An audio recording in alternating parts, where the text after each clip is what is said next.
Hi, I'm John Stevenson, and we're going to be looking at the Puritans in our continuing study of the history of Christianity. I'd like to begin with the 30 Years' War, a conflict that is eventually going to take in most of the European countries, beginning in 1618 with an act where the Bohemians struggle against the Roman Catholic monarch, and that struggle is culminated in what's called the defenestration of Prague. Roman Catholic representatives had come to sort of give an ultimatum to the Bohemians, who had been partial toward the Reformation, even at the time when the Reformation first came out.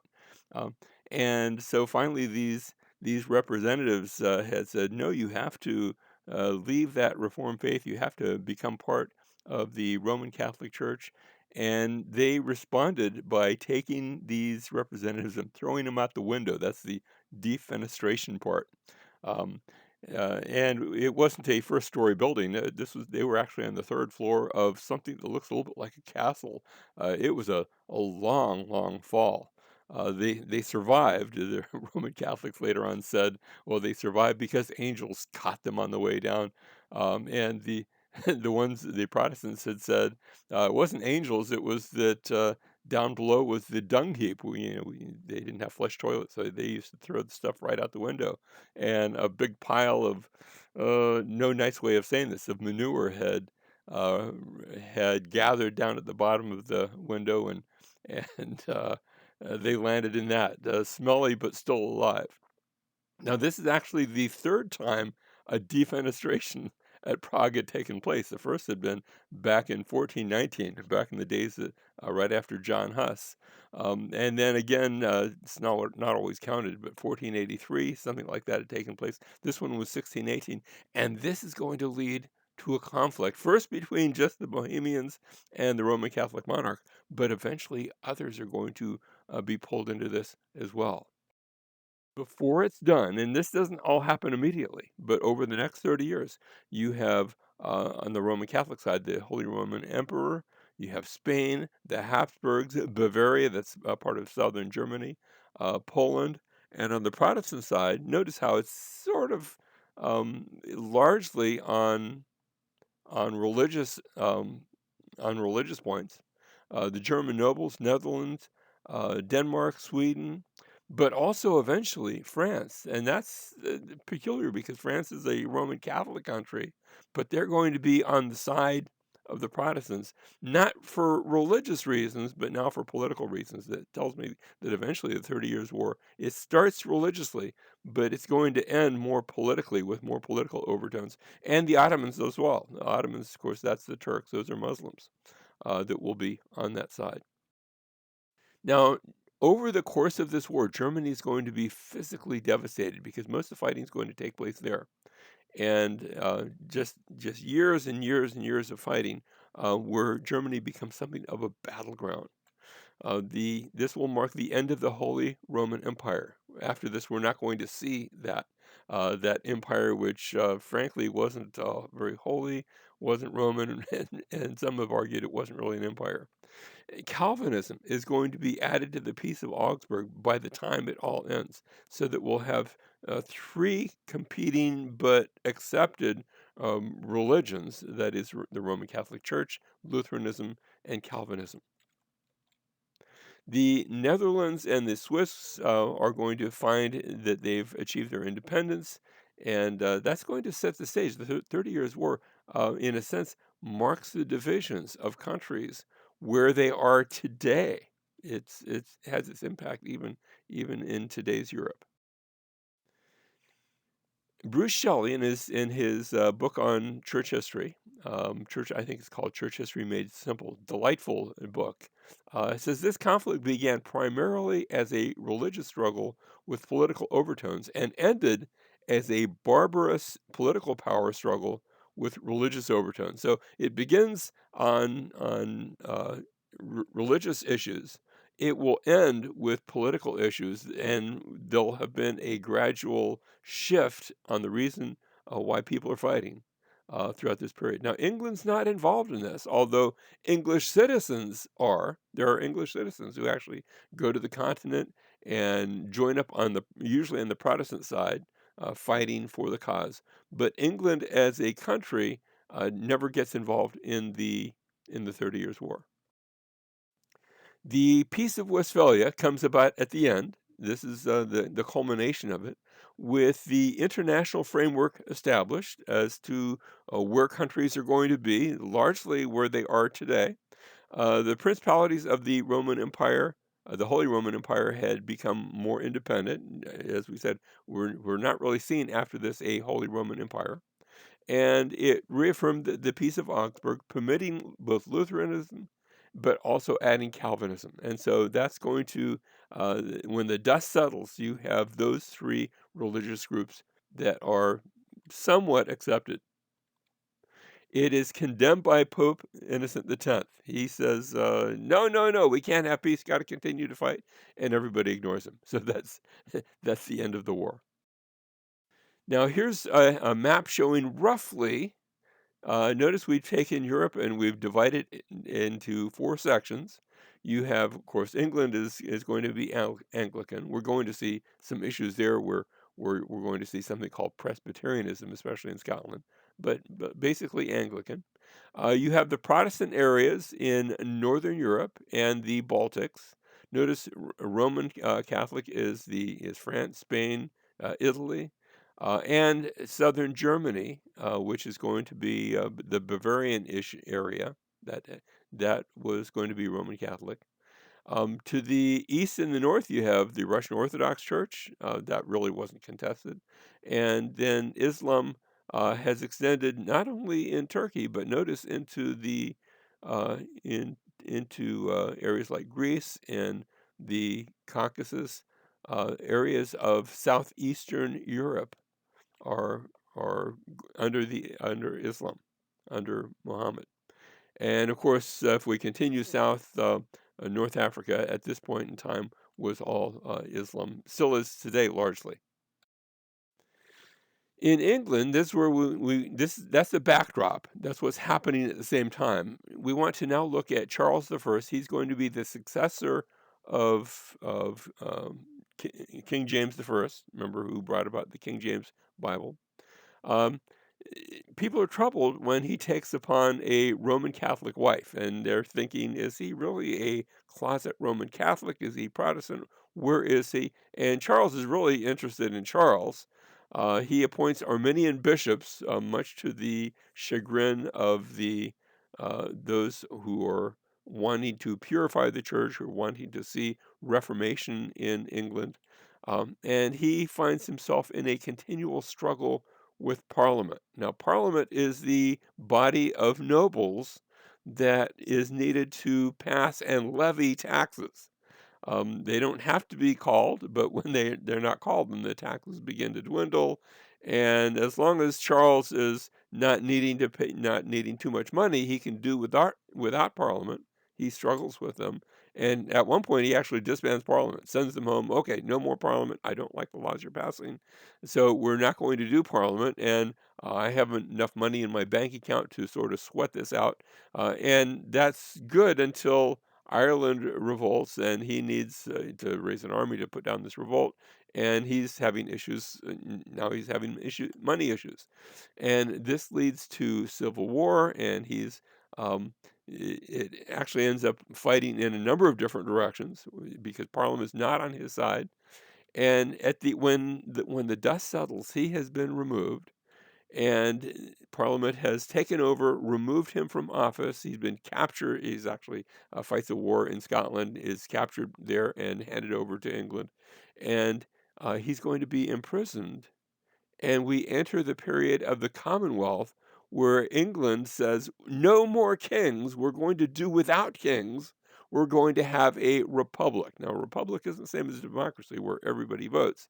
You have parliament voting, and they're going to install what they're going to call eventually a Lord Protector, somebody who can who can make the decisions, who can lead the army and things like that. But this is the period of the Commonwealth. Now, the Westminster Assembly is called in um, through Parliament and also through the Lord Protector, Oliver Cromwell is his name. And they're going to be 121 Puritan clergy. The Puritans, even though they were not a majority in England, they were a majority within Parliament, and they were the ones sort of calling the shots. And they're going to try to bring reform to England, this Anglican Church. Now, they don't want to go back to the old Roman Catholicism. That's, God forbid, they don't want to go in that direction. They want to purify the church and bring in the Reformed teachings that had been there under Luther, but especially Calvin. They're mostly Calvinists. 121 Puritan clergy, and they form a doctrinal statement. You can still find to this day the Westminster Confession of Faith, a doctrinal statement for the churches of England and Scotland. And those will be accepted, although it's not going to remain in England. England is eventually going to turn away from that, but not yet. Bishops are abolished. Their feeling is the idea of a bishop isn't actually found in the New Testament. You say, wait a minute, the King James Version uses the term bishop. That's because the King James Version had translated the term episkopos, which just means overseer, seems to be used in both First Timothy and Titus as another term for what was called elder. And so they said, we're going to have elders in the church. We're not going to have bishops. That's abolished. And they continue to have pastors and elders and deacons, but no more bishops. That is, no more one person over a whole wide variety of churches. Now, the Puritans were Calvinists, as opposed to, remember, the teachings of Jacob Arminius and mostly of his followers. I'm not sure Arminius was an Arminian in every point. But the Arminians taught that God had determined to save whoever would believe in Jesus. The Calvinists said, by contrast, that God determined to save certain people and bring them to faith in Jesus. Now, that sounds is not the same thing. Well, not quite. Notice the Calvinists are saying it's God who determines that. That, by the way, how can you tell somebody's determined? Well, they believe in Jesus. You say, well, that sounds a little bit like the same thing. Arminians taught that Christ died equally for each and every man. In other words, he made salvation possible for everybody. The Calvinists said, well, no, Christ's death actually brought some men to salvation. That the reason some people believed is because Christ had died for them. The Arminians taught that men are saved by using their own free will to accept God's grace. Calvinists taught that men are saved as God draws them to his grace. Arminians taught that God's grace is resistible, that God gives his grace equally to everyone, but some people resist that grace. Calvinists taught that God's grace is irresistible. When God comes in and enlivens somebody spiritually, then they're going to respond by when they as they hear the gospel, they're going to believe. Arminians taught that people retain their salvation only as they persevere in their faith. Calvinists taught that the Lord will cause all of those whom he has chosen to persevere, that it's really God's work that causes people to retain their salvation. Now, Charles is executed. Charles I is executed by Parliament as we enter this era of the British Commonwealth. He to his dying breath, he says, "No, I'm the rightful king, and I get to say what I want." And divine right of kings, and they say, "No, you have acted inappropriately. You've acted irresponsibly, and so you have acted against the British people." And he is beheaded. The House of Lords is also abolished. Instead, you just have the House of Commons. In other words, it's not going to be just the elite, and the House of Commons is the sole authority. And Oliver Cromwell, as I mentioned earlier, becomes now the Lord Protector. Now, Cromwell doesn't want to make himself king. He's not trying to set up a dynasty or anything like that. He had been hugely successful as a military commander, and now he enters this period where he is going to have authority, um, but he says we're going to seek to have religious freedom. It will be somewhat of a limited religious freedom in that anything that is seeking to overthrow the government, that's different.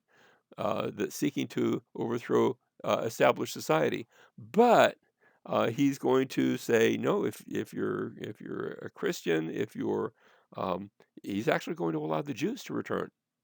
The Jews had been expelled from England for hundreds of years, and he says, no, no, religious freedom. So they're allowed to be back in the land. Now, part of this might have been his eschatological view. He thought Jesus was going to come back. A lot of people thought at that day and age that Jesus was about to come back, and that coming back he would bring the Jews to faith. They're taking Romans chapter 11, where Paul actually says, maybe they've been, maybe the Jewish people who didn't believe the gospel. Remember, Paul was Jewish, and a lot of early Christians were Jewish. But those Jews that didn't believe the gospel, God can bring them back. And Cromwell said, well, maybe that's going to happen right now. Um, but this also allows both the Baptists, and there were among the Baptists there were what was called the particular versus the general Baptist. The particular Baptists, that was the Baptists that were Calvinists, and then the general Baptists were the Baptists that were Arminian. So you had even that group. Notice you're beginning to have denominations splinter into various smaller denominations. You have also the advent of what are going to be called the Quakers, that feel like they have been gifted with an inner light, where God has spoken to them, and they go through. The reason they were called Quakers, they would actually go through a physical experience of feeling like they were meeting Jesus, and it would cause them to quake and have these sort of bodily movements. The ranters, which is sort of a side group, now they're going to get into trouble because they're calling for moral permissiveness. They're saying, look, if we've come to Jesus, then there is no moral law. He fulfilled the law, so therefore you can go out and live as you please, and that's against the society. They're going to come under persecution. They're going to be a very small minority. Now, the Puritans then are seeking to, and hence the name, to purify the church. The term was actually used by their detractors. Eventually, they bought into it, and they eventually called themselves that. Like so many terms, in fact, even the term Christian was originally seems to have been used by the detractors of Christianity. Oh, you Christians! And after a while, Christians said they embraced the term. They called themselves that. Um, they felt the Church of England had not gone far enough in departing from Roman Catholicism. That yes, they're out from under the Pope, but too many of the outward trappings, the religious vestments, the way they did the Lord's Supper, um, different items that had been sort of holdovers from Roman Catholics were still around. And so they were characterized by both Reformed and specifically Calvinistic doctrine. The Puritans are going to be Calvinists. They had an emphasis on education and the scriptures, since their sole authority is the scriptures. That should be all our authority for faith and practice. That's the term that they like to use. Um, if that's going to be your authority, you have to be able to read it, which means you need to learn how to read. And so Puritans are very big on education, and their members are probably one of the more educated groups in all the world at this time. Remember that reading still had been something that was only done by the wealthy, the elite, people that could afford to sit back and spend time in school and spend time learning how to read and write. And books had now become affordable because of the printing press. But it's the Puritans that really kick that to a higher level. Puritans are going to start colleges and universities and that aren't only for the rich, but are just for regular people as well. And so, big emphasis on education and, of course, reading the scriptures. They seek to remove what they saw as papal remnants, Roman Catholic remnants, the ecclesiastical vestments we already mentioned. The Puritans would just wear regular clothing. Even their preachers and pastors would be dressed like everybody else. The celebration of Christmas they viewed as something that had been brought on by Roman Catholics. An early tradition to be sure, but not going back to the early Christian days of, there's no reference in among the early church fathers to when Jesus was born or a celebration of his birth. So they saw that as something that was Roman Catholic in its origins. The exchanging of rings in marriage and things like bowing in the name of Jesus, they saw those things as Roman Catholic. and so they said, let's not do any of those things. Now, as we come to the Americas, we're not going to look right now too much at the Americas, but I want to mention, because this is happening at the same time, we'll come back in a future class and look at that. You have the Pilgrims living, landing at Plymouth Rock, and the Puritans will be at Massachusetts Bay Colony just about 20 years later. So they're close, there's some overlap between the two. The Pilgrims wanted to separate from the Church of England as they're going through this era of Charles I, and he is sort of throwing his weight around, and he's persecuting those that are reformed. And so they just say, okay, enough of that. We're going to go to the Americas, and we're going to establish a colony that's free from the Church of England. The Puritans, no, they are seeking to remain loyal to the Church of England, even though for a time they're going to go in the Commonwealth without a king. But they want to fix if it's broken, let's fix it. And let's not leave it. That's their attitude toward the Church of England. The Pilgrims tend to be from the poorer class. The Puritans tend to be upper middle class. The Pilgrims are antagonistic to the king. The Puritans had started off loyal to the king. Now they're going to go through a period where there's no king, the Commonwealth. But at the end of that, they're going to get a king back, and they'll be again loyal to the king. They want to see society work. Pilgrims want a separate church. The Pilgrims want to purify the church. The Pilgrims are going to found Plymouth Colony. The Puritans are going to found Salem and Boston colonies in Massachusetts. So, as I said, they want to purify the church. They hold to Reformed theology, that theology, not just Lutheranism, but more specifically that of Calvin. And remember, Zwingli had started that off with Reformed theology. They had a very high view of Scripture, Calvinist, and their view of the Sabbath is interesting because it's in contrast to what's come to be known as the continental view that you would see for example, Zwingli and others on the continent. The Puritans said the Sabbath. Now they were both saying we ought to we ought to worship the Lord on the first day of the week. That's what they're calling the Sabbath. They're calling that Sunday because they're seen as a shift. Actually, historically in Christianity, Christians from going back to actually the Book of Acts and shortly thereafter in the early church, made it their practice to worship on Sunday. Um, Now, they didn't necessarily call it a Sabbath way back then. I can't think of a place in the New Testament where it ever refers to the first day of the week as a Sabbath. The Sabbath was always Saturday. But this practice of worshiping on Sunday, they began to label this now as the Sabbath. And their view, the Puritan view of the Sabbath, is that not only should you worship on Sunday, you shouldn't do anything else of regular, not just regular work. Everybody agreed on that, but that you shouldn't engage in any sort of fun events or sports or anything like that. Um, that the Sabbath is only to be for reflection about the Lord's things. In fact, if you go to sleep that night on the Sabbath and think about anything other than the Lord, then you actually shouldn't have been doing that. So, a very, very strict view, as opposed to the continental view that allowed, if you just want to relax and have a nice meal and talk about anything under the sun, go ahead and you're allowed to do that. Very stringent view of the Sabbath.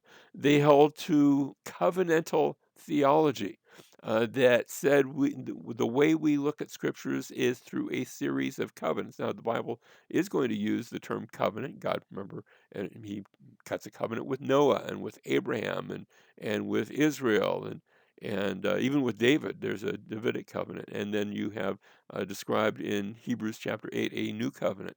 And so they take that and run with it a bit further. They talk about how God has established a covenant with Adam. And I guess you can take Hebrews chapter 6 and not Hebrews, Hosea chapter 6 and verse 7 that talks about how, like Adam, they transgressed the covenant. And you can sort of perhaps give some credence to that. But that God had entered into a covenant with Adam, a covenant of works. As long as you don't eat of the tree of the garden, then you will be, my people and grow and prosper. And of course, Adam and Eve both broke that covenant. But then God brings about a new covenant in Jesus, a covenant of redemption. and Jesus is the covenant keeper. And I sort of like that, the idea that Jesus came and he did that which people hadn't done. He kept God's laws, he kept all of God's commands, and he becomes our covenant keeper. That is, we are saved by trusting in him as he both by his life and his death. We trust in the life that he lived and the death that he died, where he died in our place, suffering the penalty of our covenant breaking by keeping the covenant. And as we trust in him, as we believe in him, that his covenant keeping is credited to us, and in the same way that our sinfulness was credited to him upon the cross. So that's covenant theology. Now, John Winthrop, he's a Puritan, in a sermon in 1630 to the members of the Massachusetts Bay Colony, makes this statement. Notice that they're coming to the Americas from England.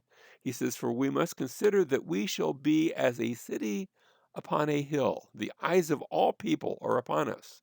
So that if we shall deal falsely with our God, this work we have undertaken, and so cause him to withdraw his present help from us, we shall be made a story and a byword through the world." That we're establishing something new, something where from its very foundations will be not just Christian, but will be that a symbol of those Puritan ideals, uh, a city and a culture and a people that are dedicated to the Lord and to His scriptures and to the faithful holding of those scriptures. That's high words. Now, back in England, you have the Restoration. The Commonwealth continues for about 10 years. And then after the death of Oliver Cromwell, his son actually tries to fill his role, not very good at it. And the people want their king. And so Charles II, the son of Charles I, who had been in hiding, he had been in France, sort of finding refuge there, but now he's going to be proclaimed King of England, and he's Roman Catholic. That's an issue. The Commonwealth is now considered null and void, and the Act of Uniformity comes stating that bishops and priests and deacons are mandated.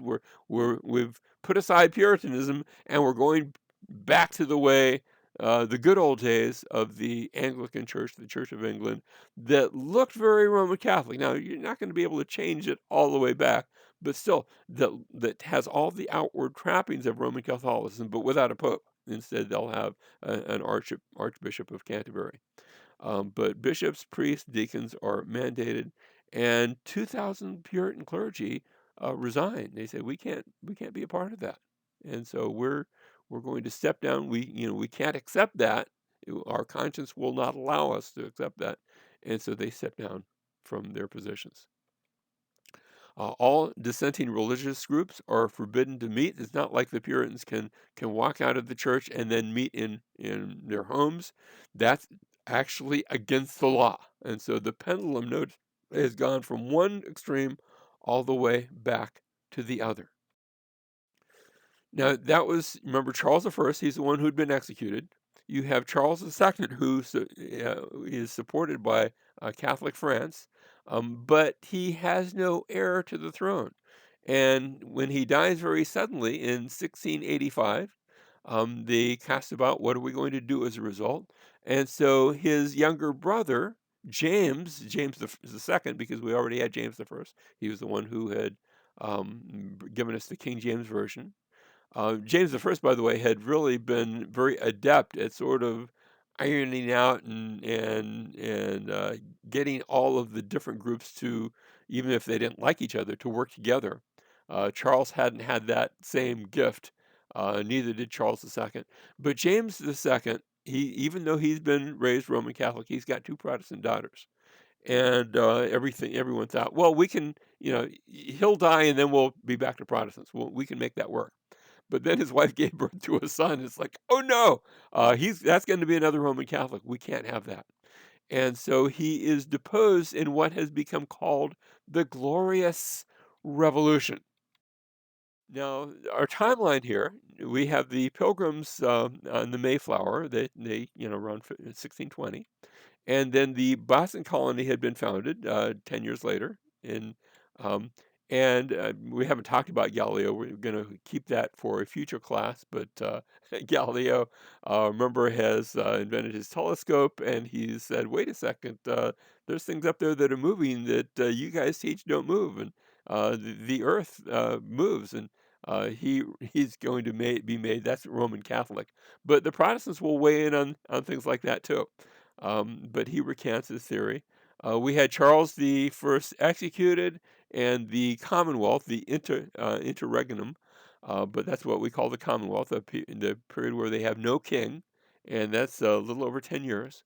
And then now that Charles the Second has come back on the scene, we're now back under a king, the Act of Uniformity, and meanwhile, in France, we talked about this in a previous class, the Edict of Nantes. Maybe we talked about the Edict of Nantes. We didn't talk about it being revoked.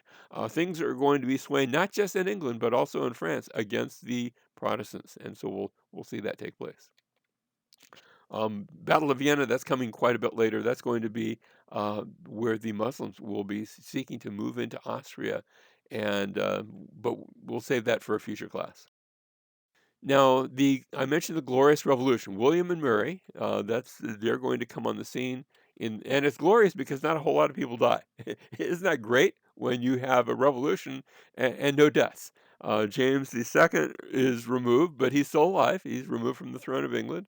And William, who is a Dutch Protestant, he's Calvinistic, and he's married to his cousin Mary, the daughter of James II. So, we still have the same family extension, but we have kings and queens, but we've rejected both the Roman Catholics as well as the heavy-handed Church of England, which is Catholic in all but name. But we're still having a Church of England, but it's going to now become more Protestant, or at least be open to that by this union. And so they sign the English Bill of Rights in 1689 that is going to give some freedom there. And the Puritans are permitted to preach and establish their own churches. So you can have the Church of England, but you don't have to belong to that. You can actually belong to a Puritan church, and that's now legal. And so you have can I call it a freedom of religion now that comes to England. Now, some of the notable leaders, church leaders, Christian leaders, because this is a class on church history, not just politics. Richard Baxter is a Puritan. He's an English Puritan. He writes a book that's still, I think it's still a bestseller today. It's called The Reformed Pastor, very practical. It's an exhortation for pastors to focus not just on their ministry, but on their personal lives, to do ministry out of their own spirituality, out of their own walk with Jesus. And it talks about extensively about the pastor's ministry toward his flock. Of course, the word pastor has the idea of shepherd. We're not talking about literal shepherds, but those who were shepherding their spiritual flock. It's full of practical applications, which is why it's still a bestseller even today. He says he gives a call to, and this is to pastors, preach to yourself the sermons which you study before you preach them to others. Yes, you're preaching to people, but make sure that it hits your heart first, and then out of your heart, now you're able to preach and lead others. I hate that preaching which tends to make the hearers laugh or to move their minds with tickling levity and affect them as stage players used to do, instead of affecting them with a holy reverence of the name of God. He wants people to fall in love with Jesus, to fall in love with God, and then out of that, to be moved to live appropriately. Another writer at this time, John Owen, is a Welsh Puritan. He writes The Death of Death in the Death of Christ. That's, I think, a catchy title. Notice what he's saying by that when Christ died, he defeated death. And he insists that Christ's death did not merely make salvation possible. Now, those are Calvinistic terms. He's saying it's not like the Arminians teach that Christ's death made it possible for everyone to be saved, but that it went beyond that, that it actually obtained salvation for God's people. And the reason people are saved is because Christ actually accomplished that on their behalf on the cross. And so this is holding up what he would call particular. Some people call it limited. I think he would have been more comfortable with a particular atonement, an atonement that atoned. The death of Christ actually accomplished something. Didn't just accomplish a possibility; it actually accomplished the salvation of God's people. He says, and therefore, seeing he doth not intercede and pray for everyone. Now, he's speaking about John chapter 17, where Jesus has that high priestly prayer for his people. And remember, Jesus actually says, I don't pray for everyone, I just pray for those that you've given me. And so he says, see, he did not, because he didn't intercede and pray for everyone, he did not die for everyone. And so that's the point that he's making. He says, Arminians pretend very speciously that Christ died for all men, yet in effect they make him die for no one man at all. And so this issue of Calvinism versus Arminianism is something that he's writing to that issue. Now, Philip Spener, meanwhile, back on the continent, and we're going to see his legacy. He's been known as the father of pietism, the father of this idea of trying to not just to have the correct theology, but to have the correct life and spirituality that goes with it. Not just what you do on the outside, although it includes that, but what happens on the inside. He's a German theologian. He's a preacher. And he sees a spiritual deadness in the churches of his day. Um, People that might have the correct theology, but it's not touching their heart. And he proposes small group Bible studies. We need to not just go and listen to a sermon, but we need to interact with it in small groups where you can be asked very specific questions. And he also proposes an evangelism of kindness. Instead of just telling people to believe, love them to the Lord. And I think there's something quite winsome about this. The importance of a devotional life, of taking the scriptures not just on Sundays, but on reading them so that they can speak to your heart and they can change you from the inside out. And so, our timeline wise, notice we've got Spener. He's in the late 1600s, and his godson Zinzendorf is who we want to look at next. Um, Remember how we had the King James Version given back in 1611? The King James Version is revised in the late 1700s. The English language continued to change, so it's not really changing the translation. It's just updating certain terms that were, certain words and phrases and terms that were no longer in use. Zinzendorf, Ludwig von Zinzendorf, he's a noble, very wealthy, godson to Spener, and offers asylum on his property. A small section of his property is given over to persecuted Christians, where they're going to actually build a town. The village of Herrnhut is established for these refugees, and they are persecuted Christians which aren't necessarily, they're not necessarily Calvinist, they're not necessarily Arminian. They can be from a variety of backgrounds, and they're going to come and form a village living together. Now, think about this. Throughout Europe, the idea had been whatever the ruler has, that's what the religion is going to be. That's sort of how they've been doing things in Europe at this point. And so that had led to persecuted Christians of all sorts of groups, all sorts of different, what we might think of as denominations. They weren't using that term quite yet. Um, and so here they're going to come together. And after a while, after a very quick while, they're not going to be getting along. They're going to be actually fighting over different points of theology. And wait a minute, Christ died for all people. No, he died for his chosen people. This issue, that issue, how do you baptize? Who do you baptize? And they actually begin fighting among themselves.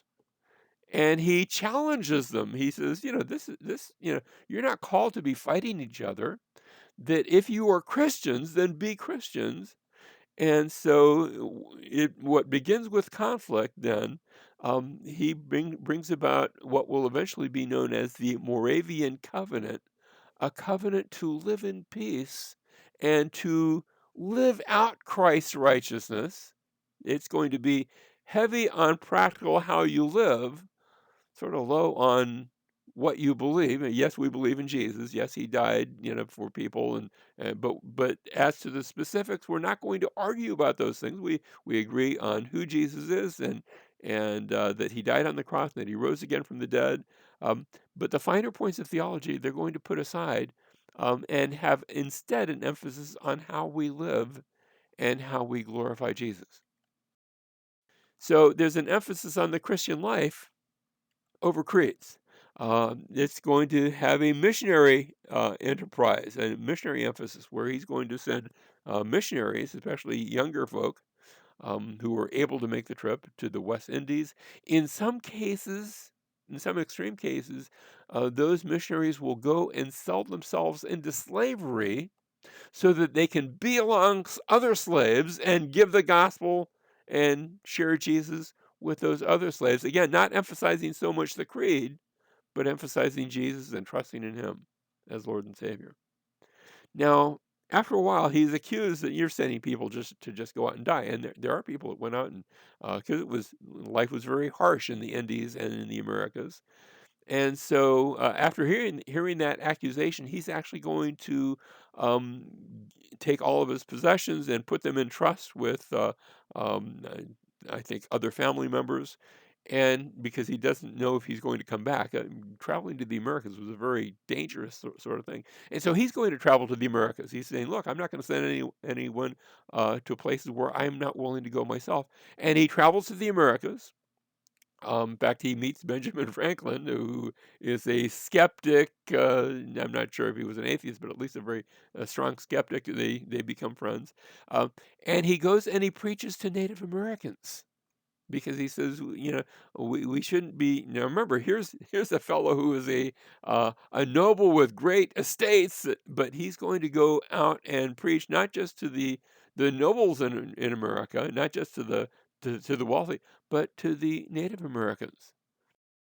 And so here we've got a artist's conception of Zinzendorf preaching to the nations and people of different colors and backgrounds, and because he seek to living out that which he had proclaimed. He's seeking to glorify Jesus. I like that about him, to glorify Jesus, not emphasizing the specifics of creeds. Although he's saying and we're preaching Jesus. We're not preaching Muhammad or Islam or some other religion. We're preaching Jesus, but we're seeking to show that faith by how we live.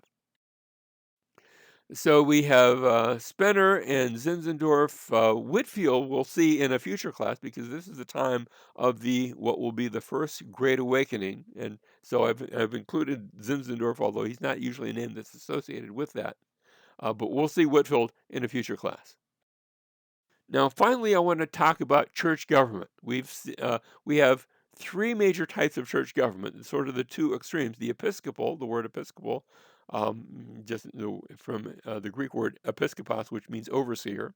An Episcopal form of government has one person at the top.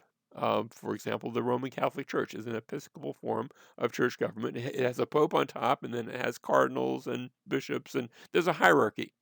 The other At the other end of the spectrum is what's known as a congregational form of church government, where the congregation decides things. They might pick a pastor. You have a lot of congregational churches in the United States today. Um, the Baptists are a congregational form of government. They will pick their pastor and they will elect that person to be their pastor, and might be the deacons that have some say in that, but usually a pastor with the deacons. Congregational form of government. The people decide everything. They vote on who is going to be their pastor and so on like that. The A middle form between the two is Presbyterianism. Now you say, how can that be a middle form? Well, first of all, there's a plurality of presbyters. The word presbyter just means elder.